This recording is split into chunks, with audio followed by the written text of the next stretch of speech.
Sir, Mayday, Mayday, Mayday. Pakistan 8303. Roger, Pakistan 8303, both runways are available to land.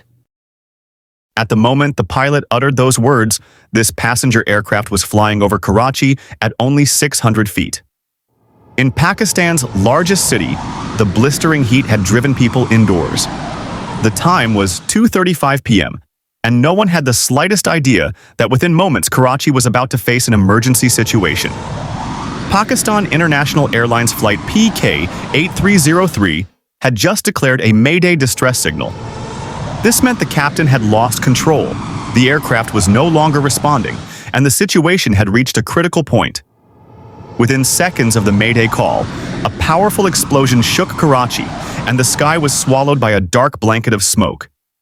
The Airbus A320 crashed into the densely populated model colony, just 430 meters short of the airport's runway. Investigators later revealed a surprising fact. The aircraft had absolutely no technical fault. So the question remained, how did this happen? What conversations took place between the pilot and air traffic control? Why did the first landing attempt fail? And what secrets came to light during the 3-year investigation? The date was 22nd May 2022. Flight PK-8303 was scheduled to depart Lahore at 1 p.m., headed for Karachi International Airport. It was a short flight, expected to land in about 1 hour and 45 minutes. COVID lockdowns were at their peak, so very few flights were operating. Yet Ramadan was underway and Eid holidays were approaching, which meant more passengers and fewer available flights. The aircraft was fully booked. 91 passengers and 8 crew members. Weather conditions in both Lahore and Karachi were perfect. Captain Sajjad Gul, 58 years old, had been with PIA for 24 years and had 18,000 hours of flying experience. First Officer Usman Azam, 33, had been in the airline for 10 years.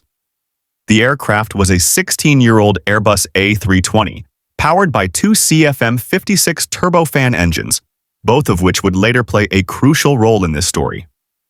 The aircraft was well maintained, according to Airbus recommendations. After preparations were complete, the flight departed Lahore at 1:05 p.m., only 5 minutes behind schedule. Soon after, it climbed to its cruising altitude of 34,000 feet. The cabin crew offered snacks to the pilots, but as both were fasting, they declined. With the aircraft on autopilot, casual conversation continued in the cockpit. At 1:24 p.m., the aircraft crossed Nawab Shah and was handed over to Karachi Approach Control. The controller welcomed them and cleared the aircraft direct to Makli. Normally, aircraft arriving from Lahore confirm which arrival route to follow: Nawab Shah 2A, Nawab Shah 2B, or Nawab Shah 1C. These routes are preloaded in the Flight Management Computer, FMC. Flight PK-8303 was initially assigned the longer Nawab Shah 2A route. But the pilot requested a shortcut via Makli, and due to low traffic during the pandemic, the controller allowed it. The captain, however, failed to update this shortcut in the FMC. The computer still believed the aircraft was following the longer 2A route, not the shorter 1C route. This mismatch created the first major problem. At Nawab Shah, the aircraft was at 34,000 feet. At Makli, 28 kilometers from Karachi Airport, the aircraft should have descended to 7,000 feet. The longer route would have allowed gradual descent, but the shorter route required a much steeper descent. Because the FMC thought the aircraft had more distance left, it reduced altitude too slowly. As a result, when the aircraft reached Makli, it should have been at 7,000 feet, but was still at 10,000. Karachi ATC warned the captain, asking whether he wanted to orbit Makli to lose altitude. The captain refused, insisting he could manage the approach.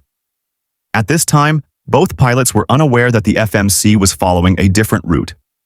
The information was visible on the display, but they did not notice it. The aircraft began descending rapidly at around 2,400 feet per minute, far faster than recommended. Speed also increased sharply. When the aircraft was 21 kilometers from the runway, it should have been at 3,000 feet, but it was still at 6,000. ATC repeatedly attempted to contact the captain, but the captain had accidentally switched radio frequencies, making communication difficult. ATC finally reached him via emergency frequency to warn him again about being too high. Once more, ATC instructed the captain to perform an orbit. Once again, the captain refused. At this point, the captain realized something was wrong with the route programming and expressed confusion, but it was already too late. Adding to the problem, the first officer had forgotten to extend the landing gear, and the captain did not notice. The aircraft approached the runway far too fast. Warning alarms blared inside the cockpit. Without landing gear, the aircraft made 4 runway strikes in 16 seconds, scraping both engines against the surface. The engines were severely damaged and began leaking oil. Startled, the first officer shouted, "Sir, take off! Sir, take off!" Confused by alarms and chaos, the captain pulled the aircraft back into the air. Experts say the aircraft should have been stopped on the runway. Even if the engines caught fire, rescue crews were nearby. But the captain opted for a go-around. One engine had already failed. The second was vibrating violently from damage and soon shut down completely. The aircraft was now flying with no engines.